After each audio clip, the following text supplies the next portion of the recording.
So you want to be a dungeon master?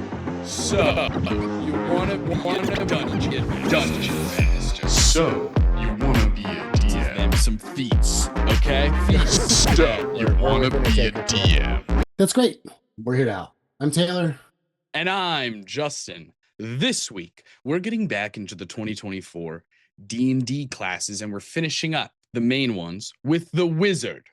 Between 5e and 5.5, or whatever the hell Wizards is calling it, what has changed? What stayed the same? And what has made a meaningful difference for anybody using the Wizard going forward? Well, we're going to break down the class, the 4 subclasses that came out with the PHB, and see if they're any good. Remember, these are just our opinions, but we have a lot to go over. So let's jump into it. But first, Taylor, something interesting about Wizards is that there are like the only class that can pick up new spells outside of like a house rule or by leveling up. Right. Or by like exchanging spells during a long rest, like a druid or something.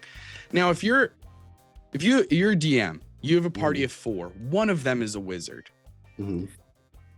Do you find that there's anything you do differently when you have a wizard in the group, or if you don't have a wizard in the group, when it comes to like providing scrolls? Is that just like an extra thing to think about, being like, well, if I only give them wizard spells in scroll form, are any of the other players going to get to use them, or are they all going into the wizard spell book? That's something I think about.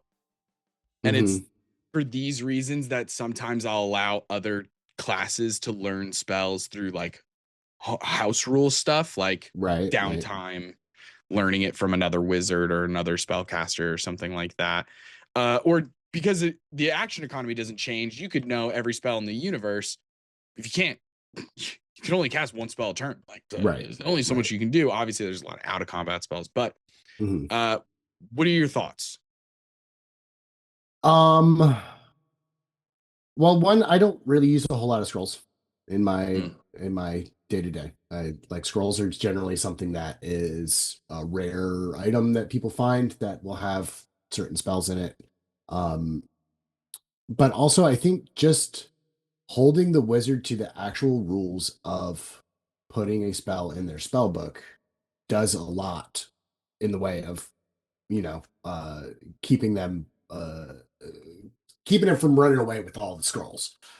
Because there's a gold requirement, there's a time requirement, you have to spend all of this stuff. And, the way that you kind of keep somebody from just snatching everything up is be like, okay, cool. Well, you're broke. You can't do it. Yeah, for sure. Yeah. Lower levels, it's an easy thing. It self-corrects. Right.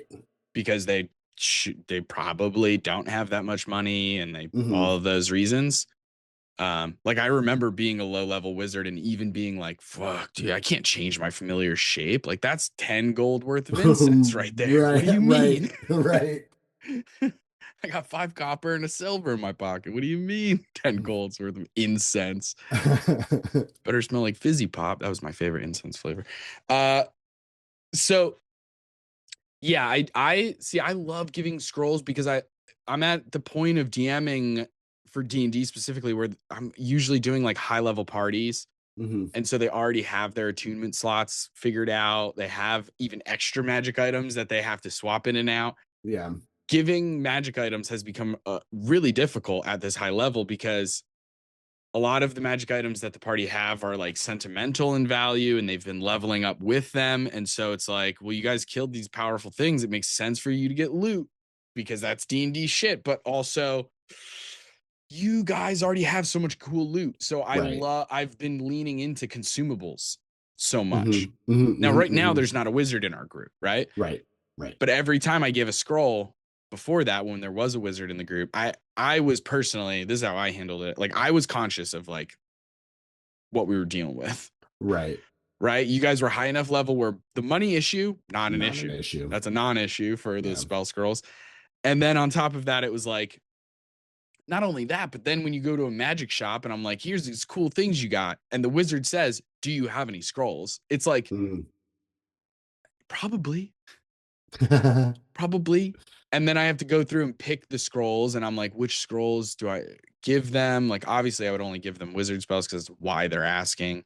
So then I would usually make it dice rolls. I'd be like, hey, roll a d6. They roll a 3. Okay, they have a 3rd level scroll, and that's it. You know, roll a Right. d20 to kind of, obviously there's 26 letters of the alphabet, but at least a roll through 20 will allow me to figure out low key where to start looking in the list of spells, you know, because there's so many wizard spells sometimes. Mm-hmm. But it's an interesting thing because it is like, it's an interesting ability for wizards that as a But it wizard, also I've doesn't never change even their prepared spells, though. You know what I'm saying? the Like number of they prepared can, spells. Absolutely. yeah, Yeah, they yeah, can still you're only right. prepare a certain number of spells, so they could have vast, unfathomable cosmic knowledge, but you can prep 6 spells. You Yeah. know? Absolutely. Absolutely. And you can only do spells that you have a level for. Like if you Mhm. find a 7th level spell scroll, that's cool, but you can't actually copy it into your spell book Right. until you can cast 7th level spell. And we'll get into that. Yeah. But yeah, I just think it's an interesting ability because I do. I of like it. I like the ability. the I don't think it's really game breaking. I don't think it really needs a whole lot of I don't tweaking. think so either until a wizard tries to use it to break things. Because I think there's a world where, like, and that's true of a lot of abilities though. Like Mhm. you could just take that ability and like hammer it in so much where you're like, oh my goodness, what are we doing? We're like every magic shop, the wizard's constantly like, how do I find scrolls? I need more scrolls. I'm getting more spells. And if they make that a part of their character build from a back, it could be interesting. I don't Yeah. think it's so strong that it's game breaking. I think that there's a world where it's like it I do makes agree. the loot, or I don't know, it just Yeah, makes yeah, yeah. No, spells feel I unique um I get what you're saying. And I do across the think spell that casting something should classes. be done if that character is at your table, if that wizard is at your table, then you definitely have to do something to loop in all these other people with like the rest of the party with some kind of either a consumable or some kind of something of value that is comparable. Or, you can Yeah, start giving out spells in the form of magic items instead of scrolls. yeah, It's the other thing. absolutely. Plus every once in a while it's like, hey, yeah, you found a scroll, but it's a cleric spell. Like it's not Right. on the wizard spell list. Yeah. Anybody can use this, you know. um yeah, magic items are always an interesting thing in D&D, and there's always going to be uproar about the imbalance of certain things and the mechanics of it, and it's just a whole thing, Yeah. Yeah. you know.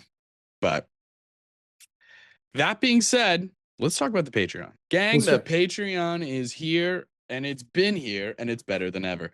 So many cool things on there. Weekly magic items, subclasses, settings, all kinds of cool stuff coming your way. And the bonus action. Have we talked about the bonus action? It's like a bi-weekly extra podcast about D&D and other tabletop games where Taylor and I really let loose. Those episodes are chaotic, to say the least. Our recent one that we recorded, that I don't think it is even up by the time this episode comes up. I could be wrong. Maybe it does come out a little bit later that week. But it's brunch. AKA, we take 2 monsters and we combine them to make a new monster, like breakfast and Mhm. lunch making brunch. Man, it's fun. It's so fun. Check it out. There's so much. Link in the description. Join the Oh, yeah. Patreon today. It helps us a lot. Do it. Now, meat of the episode. So today we're talking wizard. Have you ever played a wizard, Taylor? I ever played yes. No. No. I played a I sorcerer once. I don't think you've ever played a wizard in any of my games. I can't think Mm. of any time that you've played a wizard. I But did do the only like full on spellcaster that wasn't like Kaladin, who is a beefy beef boy tank spellcaster. I did have one character who was a sorcerer that I flavored all of his magic to be forms of pasta. pasta, yeah, we've talked The about the pasta the sorcerer. pasta sorcerer. Yeah, yeah, yeah. I think that's the only full fledged like full bird spellcaster I've ever done. Yeah. I have played a wizard a couple times. I love them. I just love spells in Yeah, yeah, D&D. yeah, Like I yeah. really love having access to spells. Um there's a character that I created for a game that Nicole was going to run and then she never things fell through.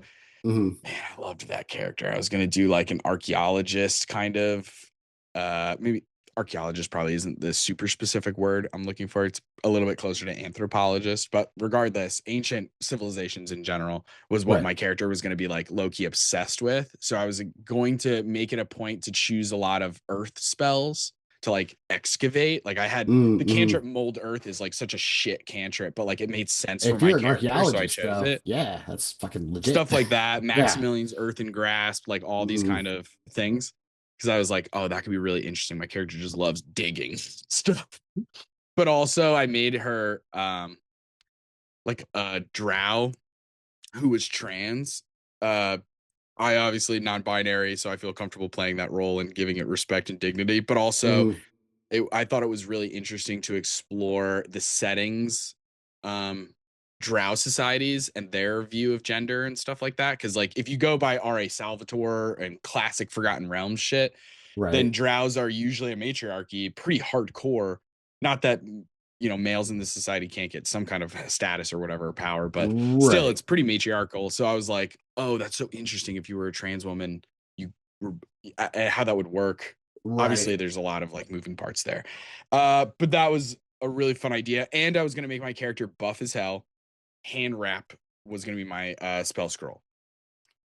Oh, my nice. my hand wraps were my spell scrolls, and so they just like light up when I'm casting spells, like, and I'm just like punching spells into existence. It's fucking cool, dude. Minor illusion, no problem. I think that's sick as hell, dude. I was so pumped by it, and I was gonna go time magic because I'm a sucker for that shit. I'm gonna rearrange your face, disguise self. This guy's self time magic. Or alter self. Alter self. You're a fish person.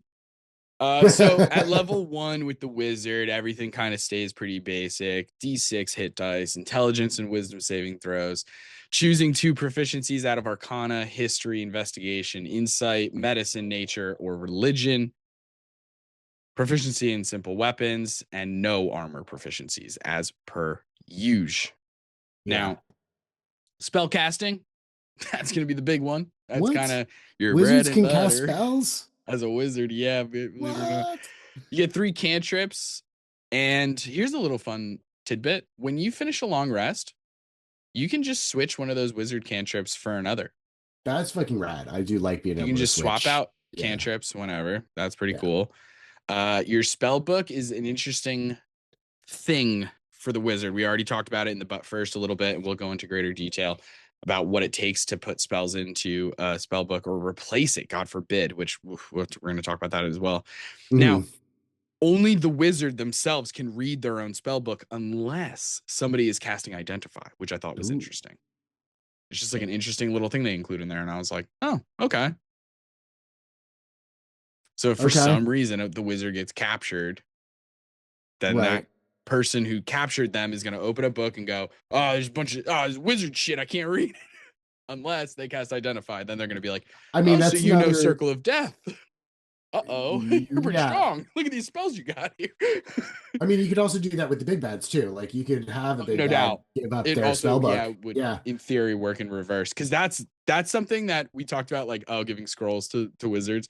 I'm not giving a wizard a whole fucking spell book. Go fuck yourself.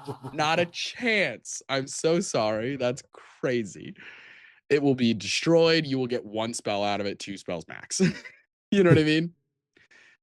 Sorry, it's waterlogged. It's booby trapped. You open it. This spell book will explode in 3, 2, 1. You seen those the gimmick like Bible things where somebody opens it up and it just starts spewing fire out of the top? Oh my god, yeah. Brimstone. So right at first level, your spell book gets 6 first level spells. Whenever you gain another wizard level, you can add another spell into your spell book. After long rests, you can prepare the number of spells according to the table. All the classes have a little table that tells you how many spell slots you get, how many whatever, and there's prepared spells. So out of that 6 first level, you're allowed to pick 4 out of that 6 and prepare them. Right. And that would be like the example. And then, you take a long rest, you can switch them out. You're like, oh, I put I don't know, shield in here, but we're just traveling. I'm probably not going to get into switching shield with, I don't know, Mhm. locate object or something. Obviously, they can only be spells of levels that you can do and stuff, all normal spellcasting stuff there. Now, the interesting thing here, I've noticed two little details that I found interesting. One, it answers itself later on, but the first one Mhm. is they explicitly mention that the spell book or an arcane focus can be used as your spellcasting focus. Okay. So you can either just have your spell book out, or you can have a wand, a staff, something like that. Mhm. Now, most DMs don't really go that deep on arcane focuses, right? They're not like really being like, well, do you have your focus on you? Did you equip your focus? It's like, no, Right, bro. right, right, What? right. I'm a wizard. Fuck you. So it's like in D&D, I don't see that very often. The whole Mhm. like, well, what's your spellcasting focus? But it could be an interesting detail if the players get captured and you get your spell book taken away. It's like maybe they forgot the wand. I don't know, something like that. So I thought that was just an interesting detail. The other thing Yeah. is, I couldn't find anything in the book, uh, in the text itself to suggest, you know, how like druids and clerics are different. They, on a long rest, can just change their entire spell list. Right. Bards, when they level up, they have the opportunity to switch a spell, right? A Right. lot of spellcaster classes get Mhm. something like that. The wizards don't get that. I couldn't find anything. So when a wizard levels up, you're just adding a spell to your spell book. That's it. You're Which not take. that You makes can't. sense, and that's also why the wizard, going back to our first question of the spell scroll thing, like It's all starting to make sense. you have to give the you almost have to give the wizard scrolls to be able to fill out their list to be as viable as, say, A the hundred druid percent. or the A cleric hundred or percent. even the freaking ranger or the sorcerer, you know? Absolutely. So they don't have the ability to take a spell from their spell book and like erase Right. fog cloud forever and Hmm. replace it with a brand new spell. It's like, no, no, no. Mm, You're just yeah. adding those spells. If you want to keep it in your spell book and you never prepare it, that's on you. But like that's kind Hmm. of it. Now, of course, DMs can come in and kind of do their own thing. That's a house rule situation. If your wizard Yeah. truly is like a brand spanking new player and they just genuinely picked shitty spells, then it's like you of course you can help them out and be like, Right, right, right. hey, you got all illusion spells. You can't do a single lick of damage. Like maybe pick Firebolt as a cantrip. Why not? Just yeah, yeah, You yeah. got Mage Hand, Minor Illusion, Prestidigitation. You're not doing shit, really. Like, let's talk about that. That could be different. Mm, But if your own rules is written, yeah, you can't switch any spells. So I do think that is interesting. Now, speaking of the spell book, mhm. now when you find a level 1 or above spell, interesting again here, you can't, according to this, they don't even mention cantrips. Right. So I can't remember the specific rules for 2014. I don't think they ever said anything about cantrips. I think you could have done a cantrip and copied it into your spell book, but maybe I'm wrong. All I know is that in 2024, it's level 1 and up. Mhm. So you find that wizard spell book, you want to copy it into your spell book. It is going to take you 2 hours and 50 gold per spell level. Mhm. So if it's a third level spell, you're talking about 6 hours and 150 gold to copy that Right. spell into your spell book. They never mention this specifically, Taylor, but I'm curious what you think. As a DM, Mhm. player comes to you, the wizard, and says, I want to copy this third level spell into my thing, but I know that our party doesn't have 6 hours straight through. Can I do 3 hours now and 3 hours later? I would allow it. I mean, I think because in the kind of the lore description of the what you're actually doing when you're copying a spell is like the reason why you have to copy it into your book is because the dialect and all that stuff on the scroll or whatever you're learning it from is different from your typical notation. So you're Mm-hmm. reading it, you're understanding it, and then you're copying it into your own notation to go into your spell book. I think that that is a process that can be put down and picked back up. I agree. I would also allow it.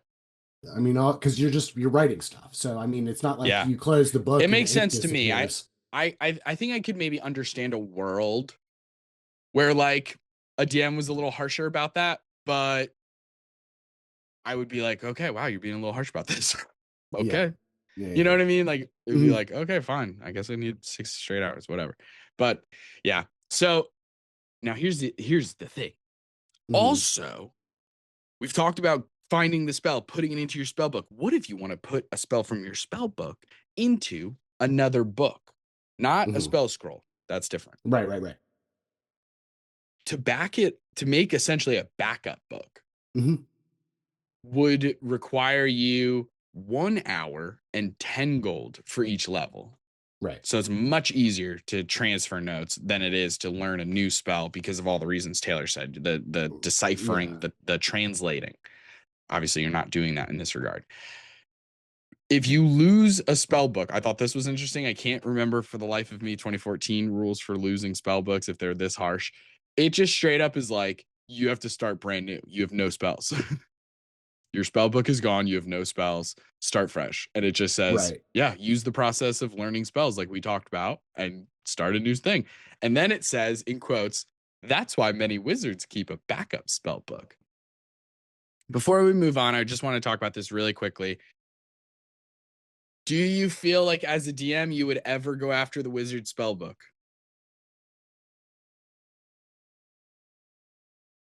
Only if they had a backup. Exactly. That's kind of how I feel too. If they had a backup, I would go for it. I might even go so far as to something that Lance did in our Mhm. Pathfinder game, slightly different but very similar. I was playing an alchemist. Alchemists have a formula book and it's the same shit. If I Right. find a thing in the wild that's on the alchemist spell list, I can add it to my book. All that shit, right? It's almost the Mhm. same as a spell book. The other annoying thing is like if you lose it, you're fucked. And Lance explained this to me and made it like went so far as to be like you can actually buy like a waterproof book that it's made of special paper and da da da da, and that's why some people do that. So because he explains the possibility and Mhm. like let me know that that's something that could happen, it Yeah. let me prepare for it, not just Mhm. mentally but literally in the game. Like I Right. bought Right. a Right. book and I started making copies. Like I'm good. Mhm. I have a backup book in that game because of that reason. So like that's I think what is most important if you're going to Yeah. go in that direction. It's just the expectation being laid out. Just hey Yeah. wizard, did you know your spell book can get fucking destroyed? You didn't? Now you do. Start making prep for that eventuality Yeah. because it could happen. And then you could have it be a thing. I don't know. But it is like a hardcore thing to do. It's like tantamount to like a warlock losing their patron for a bit. Like it's bad news bears. Yeah. So Yeah. I Yeah. would hold that close to the chest. That's a ace Trying to up the see sleeve kind of thing. something. But like, yeah, I think with the communication, it'll be fine. Now, we All right. also have a couple of first level abilities that we get. Ritual Mhm. Adept, Nice. which is fun. The reason I like this a lot is because of how it's phrased. The ritual aspect, we're used to wizards being ritual casters. It's like, oh yeah, okay, cool. If a wizard has a spell that has a little R next to it, we can cast it without expending a spell slot. But that's Mhm. not just what this is saying. This is saying you're actually an adept at rituals, and therefore you can cast any ritual spell that's in your spell book without needing to have it prepared. Mhm. But you need to read it from the book, which is like you should have your book. Yeah. The reason that's so fucking sick is because how annoying is it as a bard to have to use one of my very few spells known for Mhm. Liamon's tiny hut when it's like I Right. do love that fucking spell, Right. Right. Right. but come on. Like Yeah. we're going through a city for the next 5 sessions. We don't need a fucking hut. We got hotels. You know what I mean? Like sometimes that's so annoying to Right. have to use your spell slots or Mhm. not spell slots, but like your known Prepared spells. spells Yeah. to have to use it for a spell that you're literally never gonna expend a spell slot. Right. I'm never expending a spell slot on Lehman's Tiny Hut. That's just not Yeah. happening. It's a ritual Yeah. spell. I'm gonna use a ritual. The fact that I don't have to prepare it, which means as a wizard is so fucking huge. Identify, speak with animals, darkness. I think no, not darkness. Darkness is something else. What is the one I'm thinking of? Silence is a ritual spell. There's Mhm. so many interesting ones. Granted, you have to cast them as rituals if they're Right. not prepared, but still so cool. I love it so much. Then we get Arcane Recovery, which we're familiar with pretty much. I think it used to be a second level thing. Now it's just a first level thing, which is fine. After a short rest, or during, like as part of a short rest, you can choose an expended spell slots that you'll recover. The combined spell level that you're like regaining is equal to no more than half of your wizard level rounded up. Yep. And So you can if do you're that once per long level rest. 2, you can do 1 first level slot. If you're level 5, you can do up to 2 levels of spell slot. Or no, 3 levels of spell slots. Yeah, because it's rounded up. 2.5 right. would round up to 3. So that So could yeah, be it would a be third like level spell, or a first and a second, or 3 firsts. exactly. People are probably familiar with that from Baldur's Gate. They did a good job of it. Baldur's Gate. And then second level, we get something new. This is something Wizards didn't have before, but I like that they added it, although it's like whatever. I mean, it makes sense because in 2014, second level, you get your school of magic. Right. So because they pushed that to 3, they were like, all right, well, you got to give them something at level 2. And I like this a lot, even though it's very out of combat. It just makes sense for Wizards to have. Yeah. Yeah. You Yeah. get Yeah. your magic based on study. What they've done here is the ability is called Scholar. You choose any one of the following skills that you have proficiency in, and it's the ones from the level 1. So Arcana, History, Investigation, Medicine, Nature, or Religion. And now you have expertise in that skill. Yep. So that's sick. That's rad. That's rad. Yeah. Expertise is always cool. Good thing. Yeah. Third level, get your subclass, get second level spells. Fourth level, ASI or feat. Fifth level, now we're doing some stuff. Because you get an ability called Memorize Spells, where after a short rest, you get to just replace one of your prepared spells with a spell from your spell book. So you can just be like, I fucked up, should have prepared this spell, didn't. Let's take a quick hour so I can prepare this spell because we're going to need it. You know, we're going to need locate creature, locate object, or find the path, or I don't know, whatever. And then you also get third level spells. Now, levels 6 through 17, you're just there's so 3 much that you things you're get, getting right? along the way, and it's just repeating. So you're either going to get new spell slot levels, which is just true for any full caster. Levels 7, 9, 11, 13, 15, and 17, you'll all get like the next level of spells, right? At 7th level, 4th level, 9th level, you get 5th level spells, so on and so forth. Right. You also get some ASIs or feats, depending on which you choose at 8th, 12th, and 16th levels. Yep. And then you get your subclass features at 6th, 10th, and 14th. All of that is pretty basic. Yeah. You know what I mean? It didn't make sense for me to list them all out and be like, all right, level 6, you get this. Level 7, you get that. It didn't make sense. So it was just like, let's just like, bang out all those levels. Yeah. Spell slots, like, feats, or subclass. You're getting for one some of the them. other spell casting ones, it made a little bit more sense because they threw in like a handful of things. Right. Wizards, they were like, you get a couple in the beginning and a couple at the end, and the subclasses have changed, and that's it. Yeah. But you want to read us through levels 18 through 20? Because these are some bad. These are good. Yeah.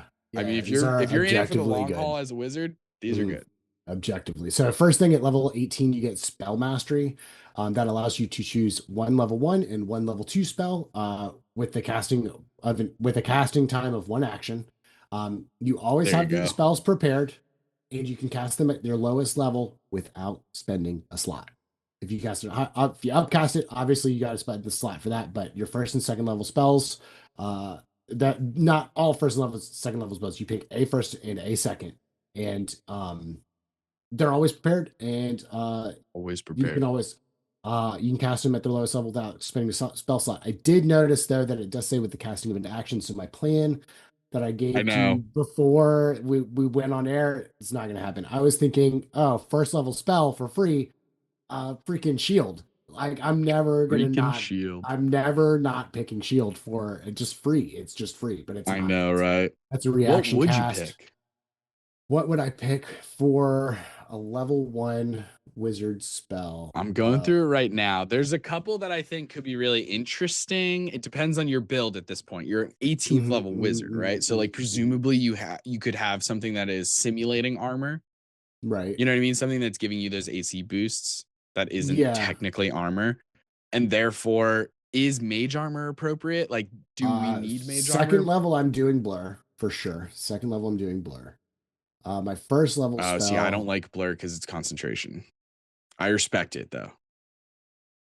I think I would go mirror image if that was the case. That's fair. I personally am just such a fan of mirror image over blur, only because of concentration. I think blur is like, there's times when blur is just better. Yeah. But for some reason, I do like mirror image a lot. I do, but like I don't know if blur. I would even pick mirror image. It really depends on the rest of my build, honestly. Yeah. Right? Because there's like so many different reasons that you would choose some of these. Like you could go alter self or disguise self if you wanted to play a wizard that has this like dark background, maybe criminal background. Maybe you're constantly like, I got to change my appearance. That could be really, really fascinating. Choosing at least one of them. But you could also choose like attack spells and stuff. But even like out of combat, you could go like darkness or silence as your main fucking spell. Right. I mean, there's also stuff like long strider or jump or something like that would be a lot of fun. I have another second level one that could be a banger, especially for like your whole group. Enhance ability. Oh fuck yeah. Yeah. Unlimited enhance ability, bro. Yeah. Now it is like concentration, but it's usually an out of combat thing. So it's like, hey, I dropped it. Who cares? That's fucking sick, dude. Yeah. Not to mention, there's so many invisibility, knock. No doors keeping you out, buddy. You got knock, unlock. Hello. Okay, let's move on before I accidentally do rap. To level 19. You get as with every other class that we've gone through in 2025, Epic Boon at level 19. The recommended one that they choose for you in the book, by no means do you have to pick this one, but the one that they choose for you is the Boon of Spell Recall. It allows you to increase your intelligence, wisdom, or charisma by 1 up to 30.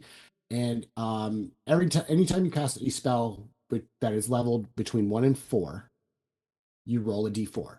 If the d4 matches the spell level that you just spent, then you don't spend the spell slot, which is rad. You have a 1 in 4 it's shot. So cool. I love this ability with all of my heart. Yeah, it's a really good one. Because I love the gamble of it. Yeah. That's what I love about it. I love that it, like, if it works, it's so fucking cool. But there's gonna be so many times where it just doesn't work because the d4 just doesn't roll the way you want. It's a 1 in 4 shot. And I kind of love it. Like, it's giving the same feeling I used to get from like sharpshooter. Like that kind of like little bit of a risk.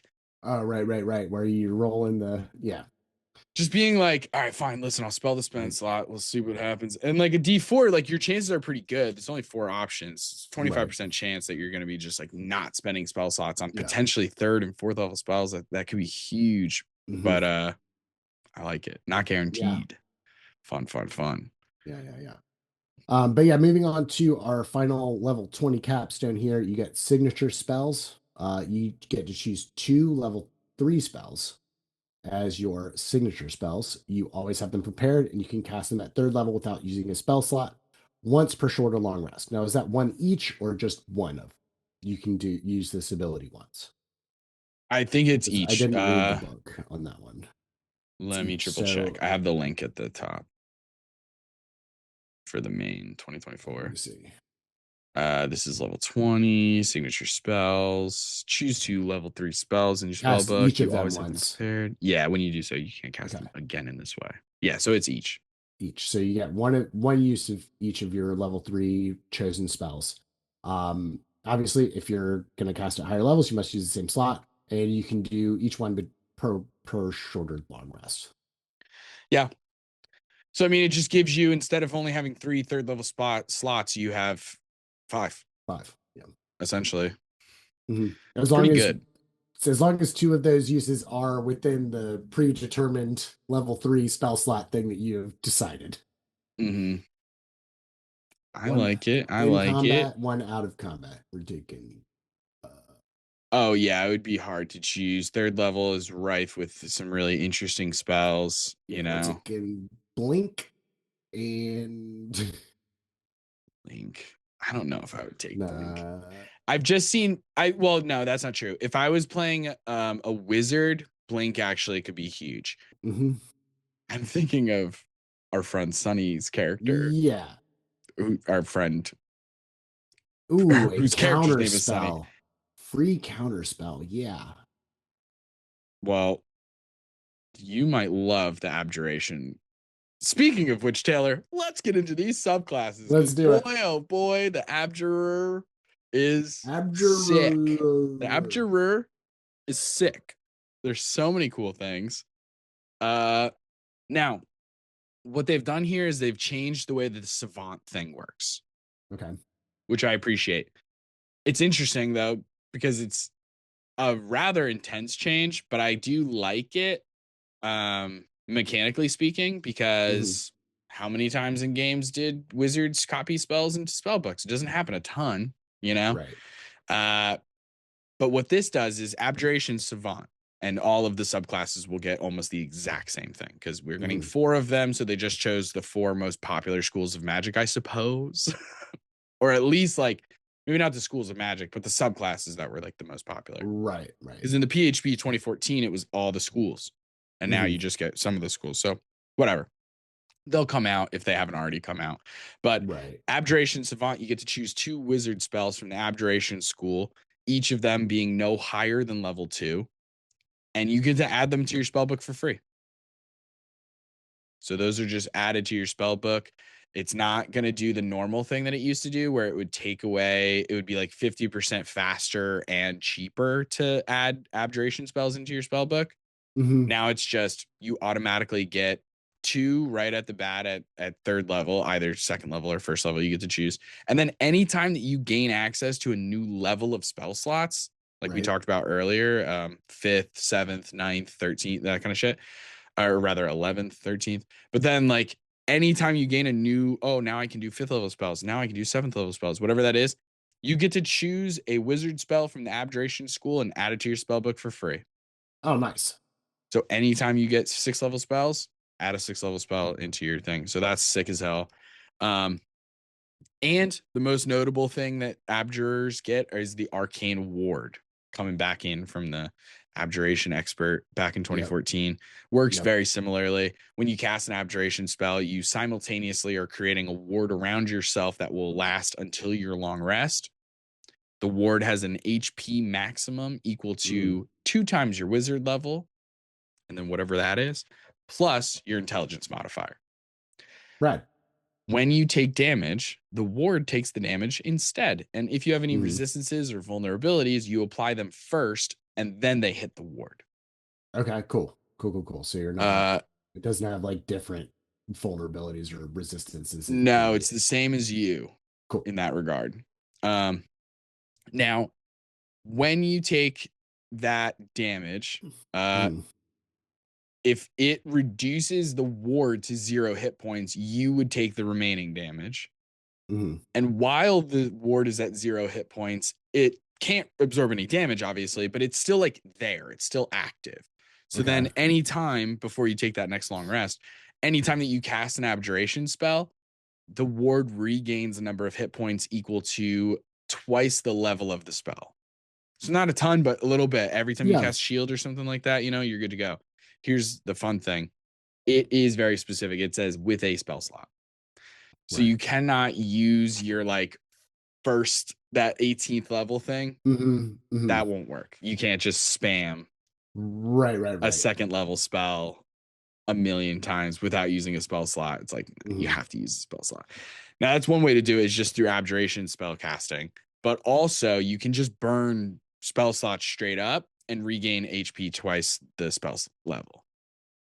But you're not casting the Okay. spell that way, right? You can just Right. like burn a 5th level spell slot and not have to worry about like, oh, there isn't a good 5th level abjuration spell to find. It's Right. like Right. whatever. Now you can only create the ward once before needing to take another long rest, but like I said, it's active the whole time, so you just can't Hmm. re-up that beginning part. the way that like a barbarian sometimes can re-rage, you can't like reward yourself. Well, because Now it it's technically 6. never goes away once it comes up, though. It just Exactly, doesn't. until you take a Yeah. long rest, and then Right. it goes away. Right. But I just mean like you can't re-up, like when you first create the ward, it's 2 times your wizard level plus your intelligence modifier. You can't Right. redo that part of it until you take a long rest again. Right. I got you. Yeah. I got you. Now at 6th level, you can actually push that ward and protect your friends as long as they're within 30 feet of you and you're using a reaction and you see them and all that stuff. It's within 30 feet. Anytime a creature takes damage, you can use your reaction and your ward will take that damage instead. Same things apply if the creature that you are protecting, let's pretend it's the barbarian. Barbarian is raging, so they have resistance to bludgeoning, piercing, slashing. You apply those first, right, and then hit the ward's HP. So this time it's not your resistances and invulnerabilities or whatever. It's the target. It's the intended target. Right. Same thing goes with if the ward hits 0, the splash over damage hits that intended target like it was meant to. Right. So it's just 6th level is just giving you the ability to use your ward to help friends within 30 feet. You can say level 10, we get Spellbreaker. This is the one that I think is going to interest you because it's just at 10th level. You can still multi-class, no worries. You always have Counterspell and Dispel Magic prepared. Hell yeah. You can cast Dispel Magic as a bonus action, and you can add your proficiency bonus to the ability check. Oh, nice. When you cast either of them with a spell slot, that spell slot is only expended if the spell works. If your counterspell or Dispel Magic works. Okay. If you cast Counterspell and it fails, and it's just like the person rolled the saving throw in 2024, which I still hate, but whatever. You don't use the spell slot. That's cool. Which is extra crazy. Yeah. Yeah. Yeah. The changes to Counterspell are wild. I still don't know if I love it. But yeah, that's how that works. So you cast a Counterspell on a legendary monster that's casting 9th level shit. They can use their legendary resistance to fuck your counterspell, but you don't use the counterspell, at least in this very specific case. Right. All other wizards would use the counterspell thing, which is now at 14th level, you get spell resistance. Couldn't be any simpler. You just have advantage on spells, saving throws, and you have resistance to the damage from spells. So a really, really solid ability. It's always good to have any kind of defensive shit when it comes to being a wizard, and the Abjurer does it brilliantly. Hell yeah. Very good defensive, potentially even tanky subclass, depending on how else you kind of help that situation out, whether it's multi-classing or what. Because all of the subclasses only go to 14th. So then you just have to ask yourself, how important is that 18, 19, 20? Because they were looking nice. They're looking nice. Are they so important to your build that you're not going to multi-class, though? Who's to say? But I know you like this next one. Yeah. Diviner used to be the divination school, but yes, this is the foresight, looking into the future person. So obviously you get your divination savant, same rules as the abjuration savant, 2 wizard spells from the divination school, which can be no higher than level 2. You add them for free, and then every time you add a new spell slot, you can add a divination spell for free. You also get portents immediately at level 3, which when you finish a long rest, you roll 2 d20s and you record your numbers rolled. You can replace any d20 test in the game with one of these rolls made by you or a creature that you can see. That's the only stipulation. You just got to be able to see them. Yes. So you can't, even though it is an interesting thing, I respect it because otherwise Portent is too powerful.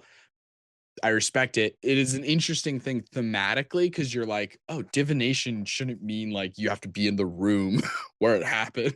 Not to quote Hamilton, but like there is an interesting thing, like mechanically from a game design standpoint, I understand why you have to see the D20 roll in order to change it with Portent.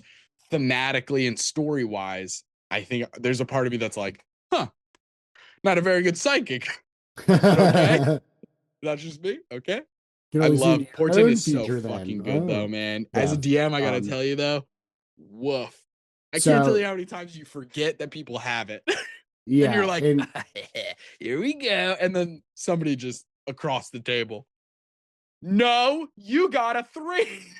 It's like, so there fuck. is some interesting language here, and this is going to come down to the DMs and how far you are going to hold them to this rule. But there is technically a rule that says you have to use the portent before the roll is made, Mm-hmm.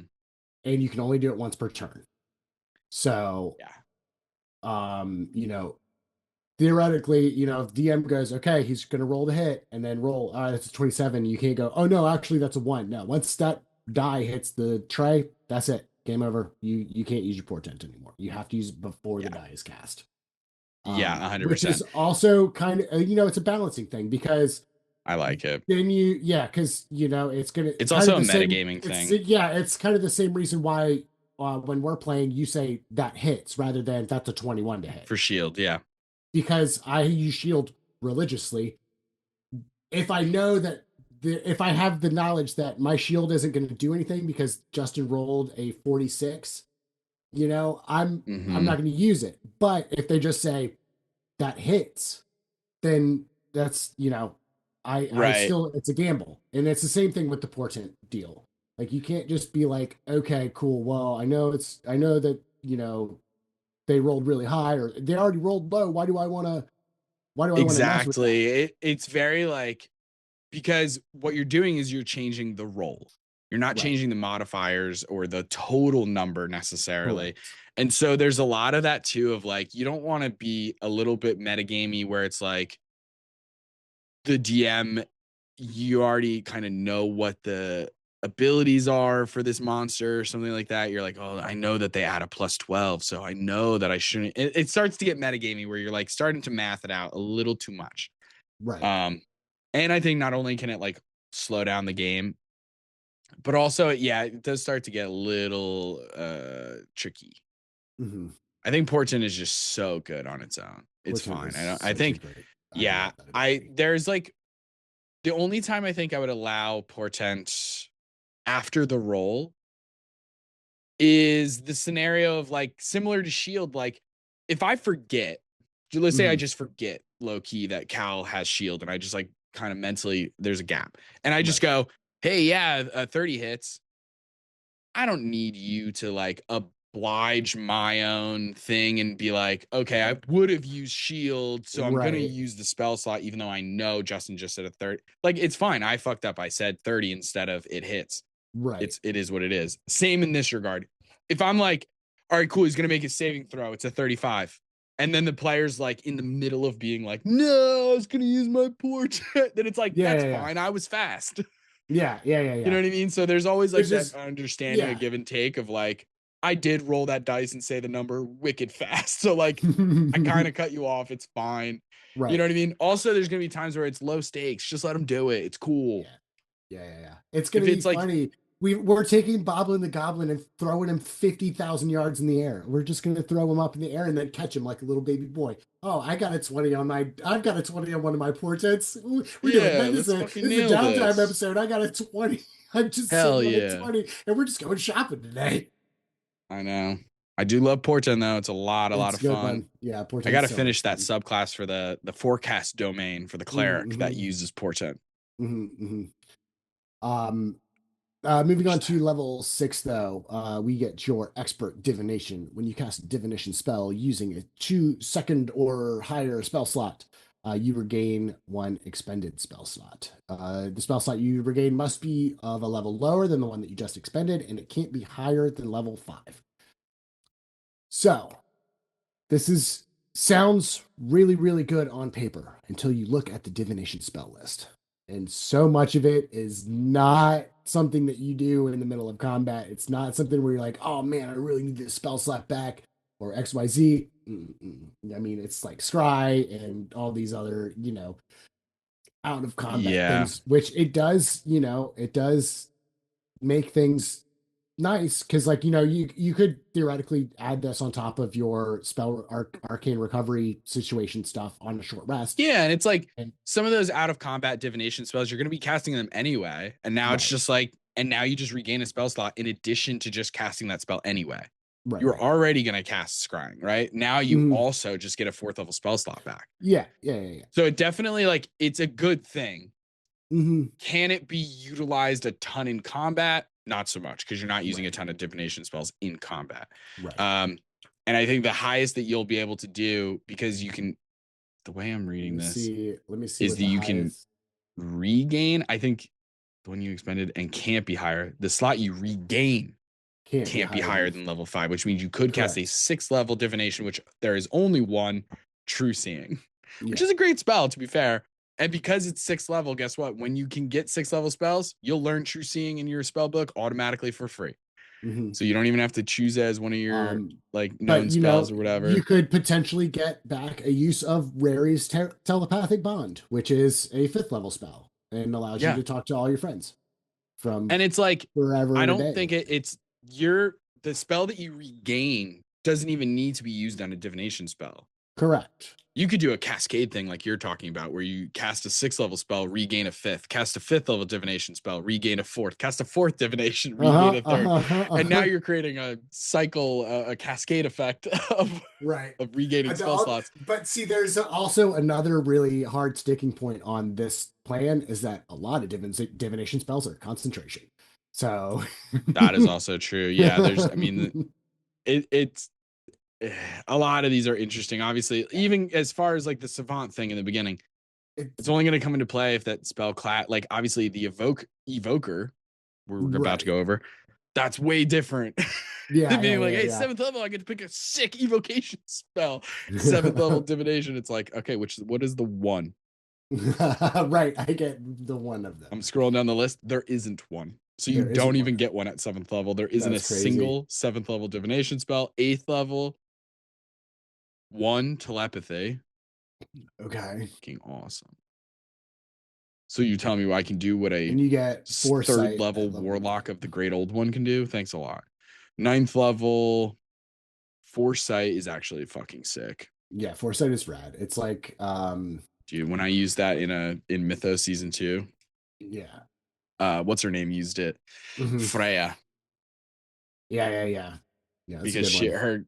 the And deity of Freya is supposed to have that, like, I forget the name of it. It's like Selkor or something. There's like a really specific Norse word for that form of magic that is divination. mm, There were a couple characters. It's I don't like know it. Frigg, Odin's wife, Yep. I has it, and so does Freya. Hmm. And there might be a handful of others. But anyway, foresight, yeah, is a really, really good ability. You guys just ended up waiting it out until I dropped the concentration or some shit.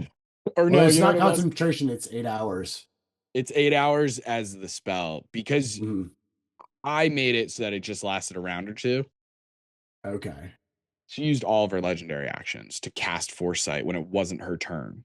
Okay. So in I my got head, you. I was like, let me nerf it. Like, just to Fair be enough. like, oh, halfway through a combat and be like, actually, now you guys all have disadvantage, which, like, not very fun for an actual play.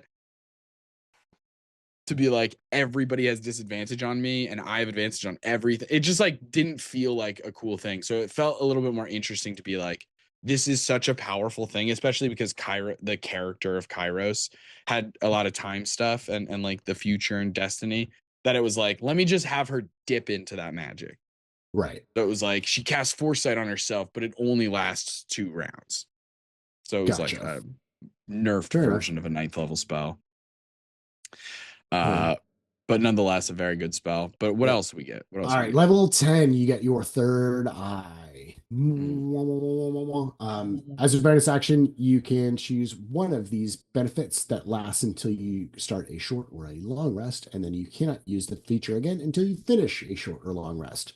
You can either get dark vision up to 120 feet, greater comprehension, which means you can read any language, or see invisibility. You can see invisibility without use or cast see invisibility without a spell slot.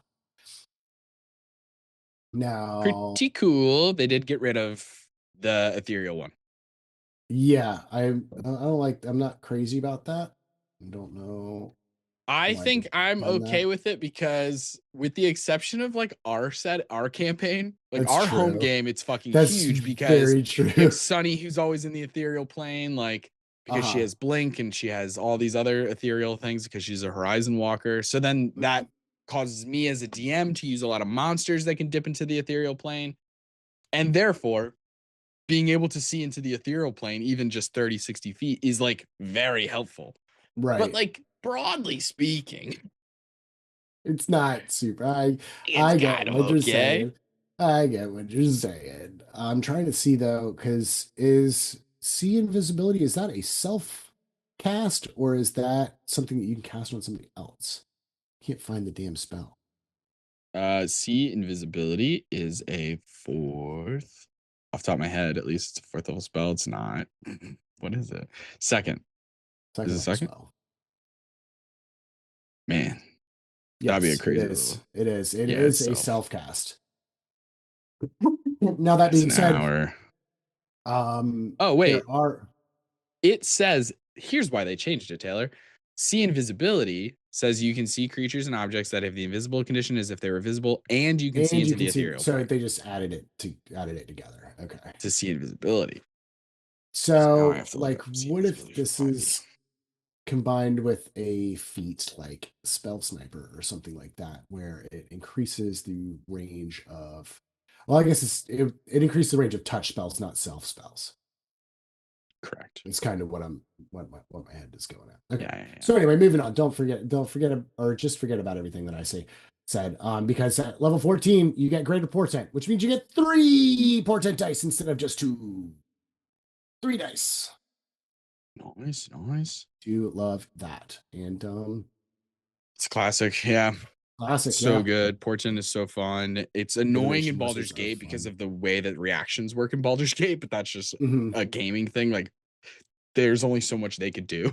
Right. Like, I'm not even mad at Larian for that. Like, reactions used to drive me fucking nuts when I was playing Baldur's Gate. Like, every 2 seconds, they're like, hey, so do you want to use your portent for that? And I was like, no, I don't want to use my portent. The imp made their saving throw. I don't care. God, it was so annoying. But like, also, what else are they gonna do? Right. Anyway, okay. Evoker. This is what Daniel played, I believe, in the Sphinx City season 2. This is what John Who's a wizard? Smith, John Wick. Uh oh, you know what? You're right. He was a sorcerer. My mistake. I knew he was a spellcaster. Hmm. I knew he was full spellcaster. Yeah, I thought he was this for a second because he played it. He plays a wizard in a different in like a Daggerheart game or something. Anyway.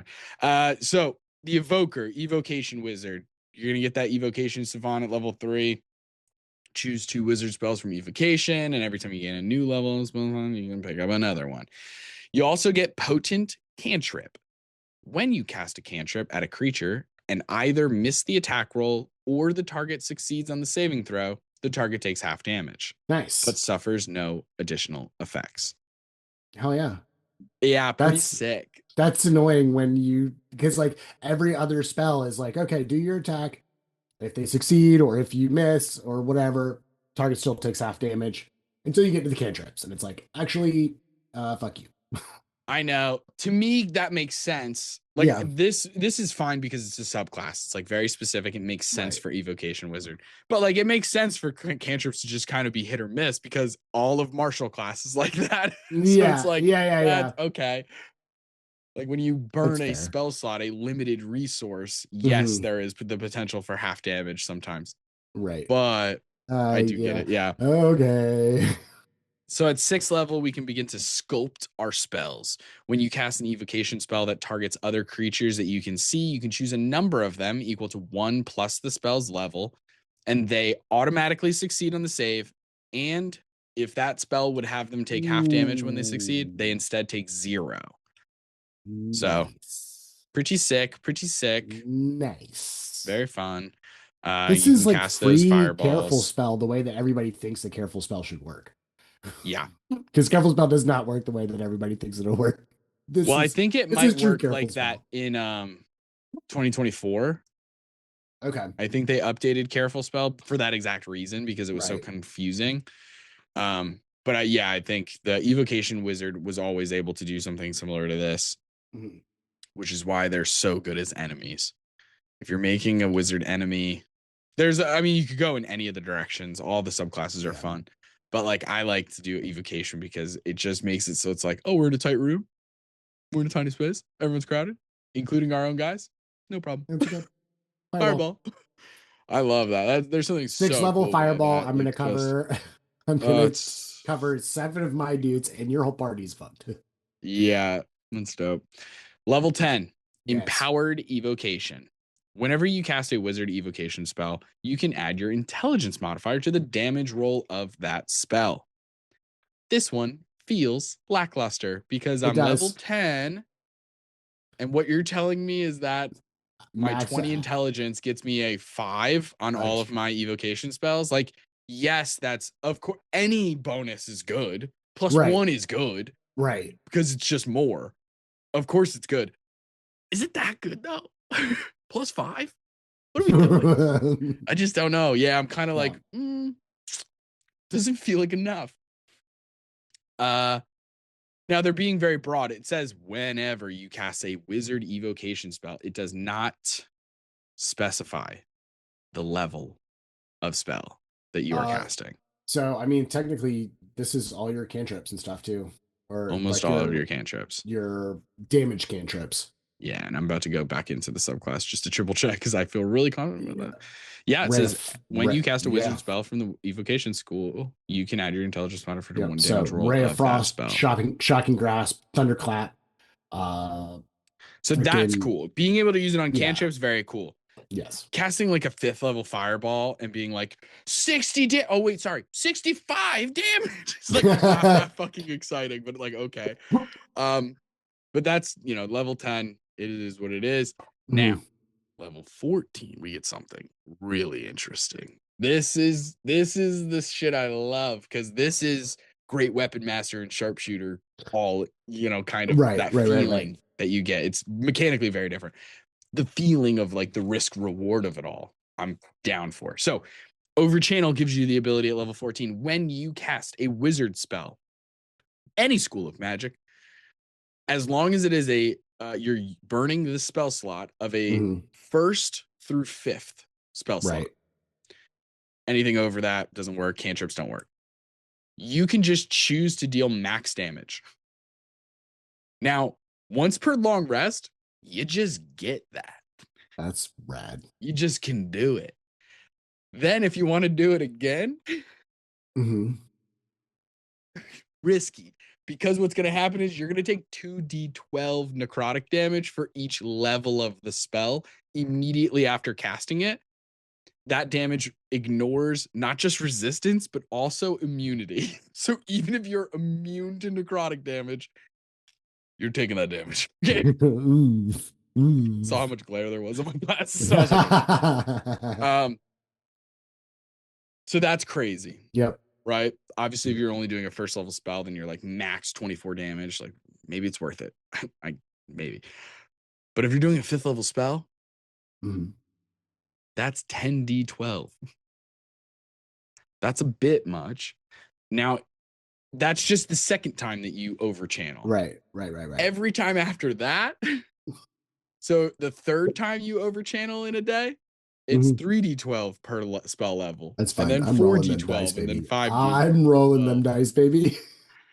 I think that's fucking fun as hell. I think like there's ways that you can set that up. Obviously, you can kind of like low key break the game a little bit and like do those different things. You're only at 14th level. You could go the rest of the way barbarian just for the hit points.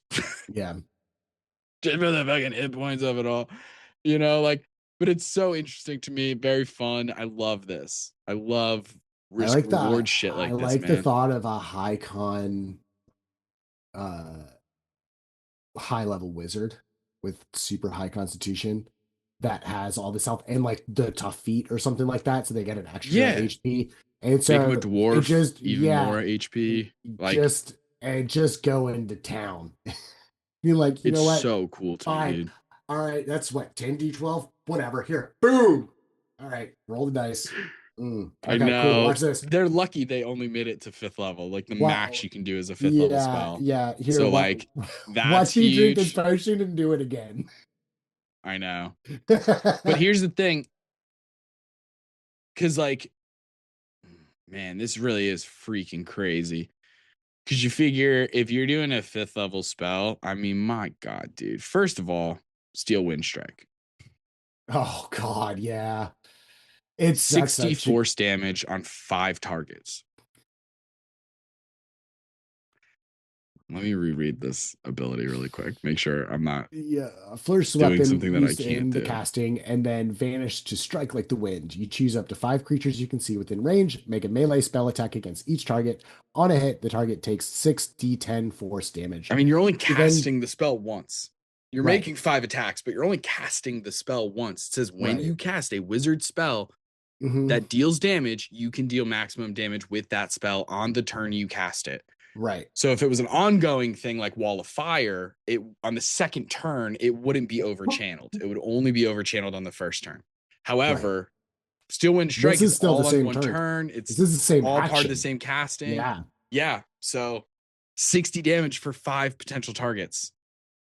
300 damage. And you get to do that once, just no downside. 325 damage. The second one is what gives you the damage. Mm-hmm. That's crazy. That's crazy. I love it. Yeah. Yeah. Yeah. As a I want to Tempest play cleric, wizards.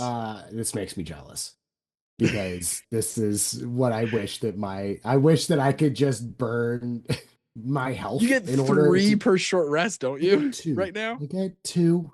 I get two. Well, you're the one who multi-classing so much. Don't they eventually get a third channel divinity? Yeah, like level freaking I know 18. 2024 does. I don't know if Yeah. Yeah, it's super 2014 late. gets. It's super late. I'm never getting it. Uh, well, that is our evocation guy. It's pretty gnarly, but I'm a big Mhm. fan, Yeah. genuinely. Yeah, And yeah, I that's a good think one. honestly, the illusionist one they improved greatly because the illusionist I think was one of the weakest Yeah. subclasses in 2014 for wizards specifically. Hmm. And so I think this one that you're about to go over is like there are some things that they did that I'm like, I get it, and that's fine, and it's interesting, and it's better than it was. But it kind of feels like they're stepping on some conjuration wizard toes, and I'm like, but conjuration wizard isn't even in the PHB yet, Right. which Right. fucking kills me because I love conjuring shit.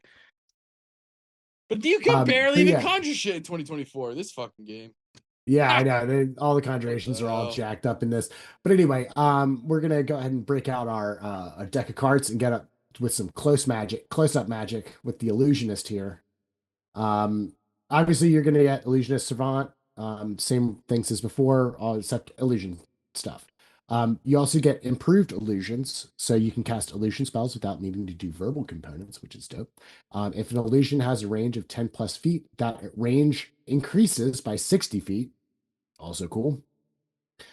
You know minor illusion as a cantrip, just always, and it doesn't count against your number of cantrips. And then you can create an illusion with both sight and sound with a single casting of minor illusion using a bonus action. That's very cool. It's very cool. The illusionist depends on creativity, Yes. right? Like as Yeah. a player, don't take a spell like Major Image unless you came to play. Yeah. Yeah. You know Yeah. what I mean? Like you got to I describe some cool love that shit. shit. Yeah. I played the bard I played Fish. Hmm. Fish had Major Image. I tried to use it so many It's a good times, but I'll spell. tell you what, that DM just would instantly have players roll investigation checks. Like there was Right. it was constantly rolling it was like I cast Major Image and it would be like, oh, they're gonna roll investigation. Oh, 18 on the dice. They see right there. And it was like instant. And it's like, no. They have to first like interact with it and be like, oh, something's not right here. Now I'm investigating it. When you Right. see it, it's like a perfect fucking third level spell illusion. It has Right. sound, it moves, all this stuff. The idea that NPC would instantly be like, that Something can't not be. right there. Like, Something not right no, there. it's a good illusion. Right. There isn't a saving throw, so it is an investigation check. I agree on that. But like the But it's way that not he was like, it just made it so it was like, okay, this spell is useless. Like, right. don't use illusion spells with this DM Yeah. because That DM was not fun. the spell doesn't explicitly list a saving throw. They're This gonna is make this investigation this checks, is which the is like, same fuck me, DM man. that knows that there's a barbarian in the group and then does a combat that is exclusively flying creatures. Yeah, exactly. Stuff like that all the time. Or So like, like literally I was just standing there doing there's a nothing lot of examples. for like, and the other crazy thing, it was like 8 rounds of combat, Yeah. which in real time is a whole session. And it wasn't even just that we have a barbarian. We had several players who couldn't do shit. Right. Like, it wasn't even just your character. It was like other characters too. And like some of I us were remember just getting like, so I have fucking a hot in couple that fight. I have a Oh, I couple was of like so range mad. things, I guess. Like it's just gonna be like constantly Right. doing Sacred Flame over and over and over and Right. over and over again. But okay. Right. Yeah, there were some dumb things, but we don't play when or talk to that person anymore. Yeah, that person is completely out of our lives. Moving on to level 6, Phantasmal Creatures. You always have Summon Beast and Summon Fae spells prepared. When you cast them, the school becomes Illusion, which causes the creature to appear spectral and spooky, or maybe not spooky, just ghostly. You can cast the Illusion version of each spell without using a spell slot, but the creature has half the hit points, and you can only cast one of each per long rest. I like this. I just Yeah. genuinely, I mean, just being able to conjure stuff in general. Summon Beast and Summon Fae, these are what we consider the conjuration spells of 2014, kind of, in that you're actually summoning a thing. You're not doing like an aura. It's a thing that you can either fight with you or what have you. Yeah, they have their own little spell slot, like spell stat blocks. Uh-huh. I'm looking at Summon Fae right now. I couldn't find Summon Beast, which is crazy. But I have Summon Fae right here. It's a level 3 conjuration spell. But for the sake of you, it's an illusion spell in this Right. context. Now there is a material component, a gilded flower worth 300 plus gold pieces that you're supposed to have with it. It doesn't get consumed, but it's listed there. You should have it, right. But you call forth a Fae spirit. Nice. It comes into the space. You get to choose if it's fuming, mirthful, or tricksy. It just gives it slightly different abilities Yeah. for I little do tiny like things. it. Really, Yeah, it's like the bonus actions is what it changes. Yeah. For the most part. But yeah, I mean, it just gives you a little guy that fights with you. And it's concentration, so that kind of is a little bit of a bummer. Yeah. But is what it is. Mm-hmm. Moving on to level 10, you get your illusory self. When a creature hits you with an attack, you can use a reaction to interpose a duplicate between yourself, and the attacker. The attack auto-misses and the illusion fades. You can do this once per long rest, and you can restore the use of it by expending a second level or higher spell slot. So this is basically the Naruto freaking log no jutsu thing of and you get attacked and it disappears. I mean, that's just basic, genuinely just good. Yeah. Moving on now to the final thing here for Dude, I cannot find Summon Beasts. Where the fuck is this spell? You get you know what? It's not going to be on the fucking. I'm looking on the wizard spell. Yeah. Book. That's why. Never mind. Disregard me. Also at level 4, no, moving on to level 14, you get the illusory reality. When you cast an illusion spell with a spell slot, you can choose one inanimate, non-magical object that is part of the illusion and make that object real. You can do this on your turn as a bonus action while the spell is ongoing. The object remains real for 1 minute, during which it can't deal damage or give any conditions. So the example that they give is making a bridge over. You can do a hand wave and make a bridge that appears over a chasm, and it's real.